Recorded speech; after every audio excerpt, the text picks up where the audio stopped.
So this gospel is where we get that wonderful children's song, "This little light of mine, I'm going to let it shine." Hide it under a bushel, and then the kids say, "No, I'm going to let it shine." And there's actually a real depth to that song. A lot of those little songs, there's something very profound about them. So it's important for us to maybe rediscover them. God's given us His light. He poured that out in us in baptism. But why don't we allow that light to shine? Many times we're afraid to live out our relationship with Jesus Christ because of what others might think. And yet what the Lord is saying here is, don't have a basket over that light, because there are so many people around you that are actually relying on that light. Just like what's happening here. I remember I heard this story from someone who had just this radical experience of he was Colombian, and he had actually gotten captured and by the mafia down there and all sorts of crazy things. But during that time in which he was in prison, the Lord really spoke to him very directly and gave him these beautiful images.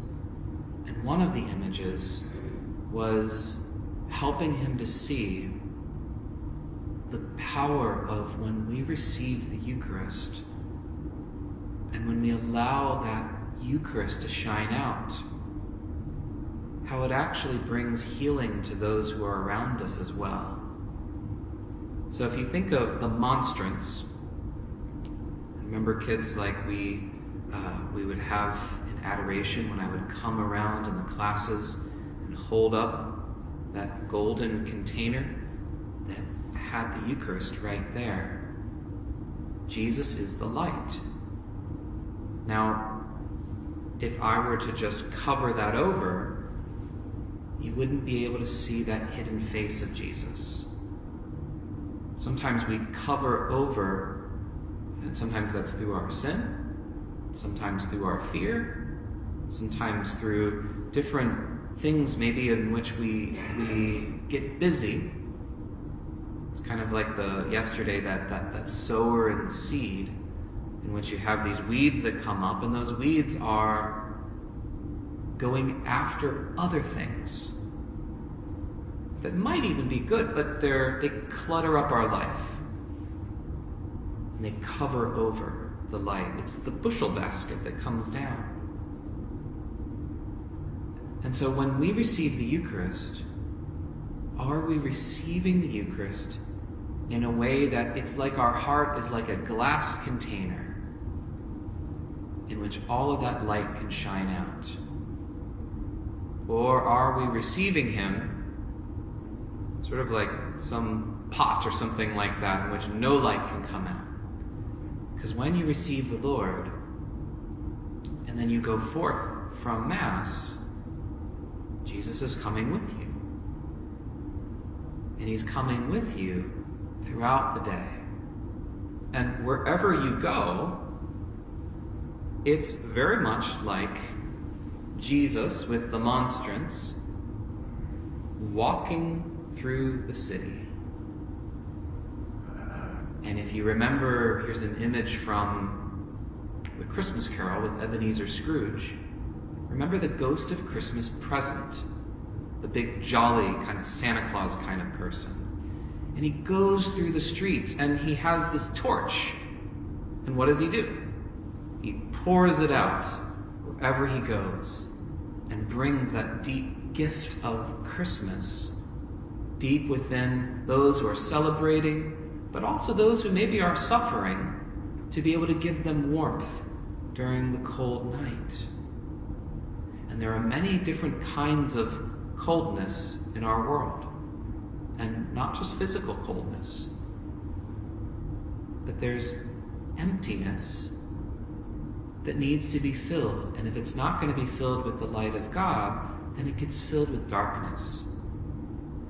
And so the Lord calls you as one of his paratroopers to paratroop into your day with Jesus shining out from you, so that he can take that torch of truth and goodness and beauty and be able to share that with all that you come in contact with.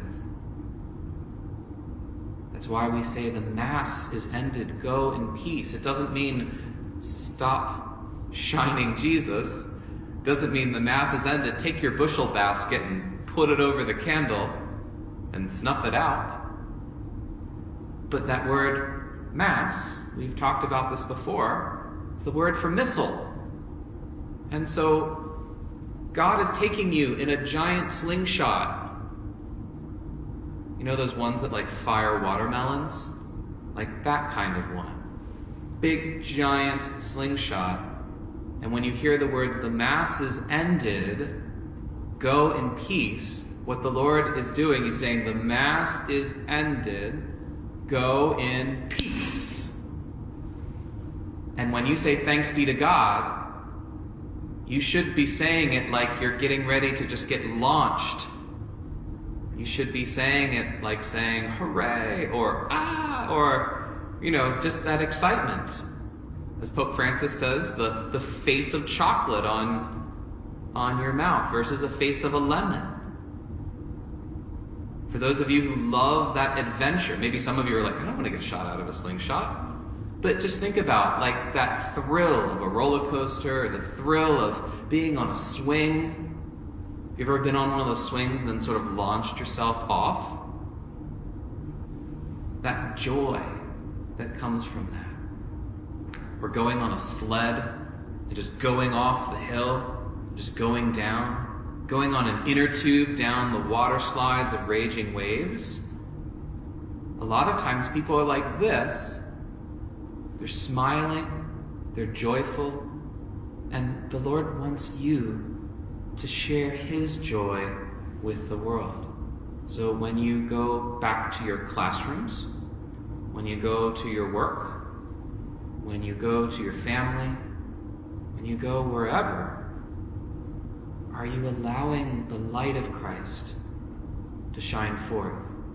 Or are you taking a bushel basket that's maybe given to you, not by the guy up there, but the guy downstairs?